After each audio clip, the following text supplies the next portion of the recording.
Hi, hello.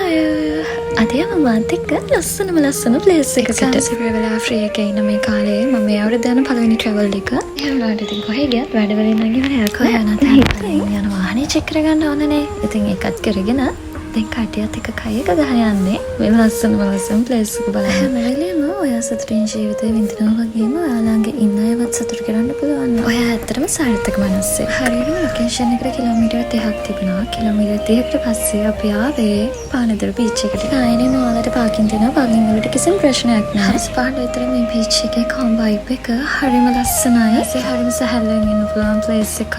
හරිම ලස්සනයි. ඒත් මන්ට කටියත් එක්ක ඉන්නවත් බැරි වුණා. මම ටගල් මීටින් එකට ආවා. පහට මීටින් එකක් තිබුණා මට මගේ කම්පැනි එකේ බොස් එක්ක. ඊට පස්සේ ඔන්න මේ 6 මාට විතර හරිම ලස්සනයි. මේ වටපිටාව පරිසරය අනිවාර්යෙන් ඔයාලා බලන්න මේ යන්න. කොහෙ ගියත් කැම නැතුව බෑනේ ඉතින්. ඔන්න දැන් අපි කන්නේ යන්නේ. අත්‍තරම මේ වයිබ් එක ඔයාලා විඳින්න ඕනේ.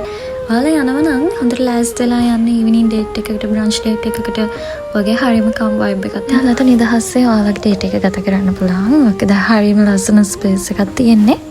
පේනවා ඔයාලට කැමති ස්ට්‍රීට් ෆුඩ් අයිටම්ස් කන්න පුළුවන්. පානදුර බීච් එක ආයේ මෙන්න මේ වගේ ඒරියා එකක් තියෙනවා. ඔයාලා අනිවාර්යෙන් පානදුර බීච් යනවා නම් මෙන්න මේ ෂොප් එකෙන් කෑම ගන්න. සලකනවා ඔයාලා එන අයට හරියට සංග්‍රහ කරනවා. ඔයාලගේම පවුලේ අය වගේ මට තේරෙන්නේ නැහැ ඇයි එහෙම කියලා. ඇත්තටම යාළුමාර හොඳයි. ඉතින් ඔයාලා try කරන්න මේ ෂොප් එක. ඔයා සතුටින් තියන තව කෙනෙක් ඉන්නේ. ඔයාව සතුට කරන්න. එහෙනම් ගිහින්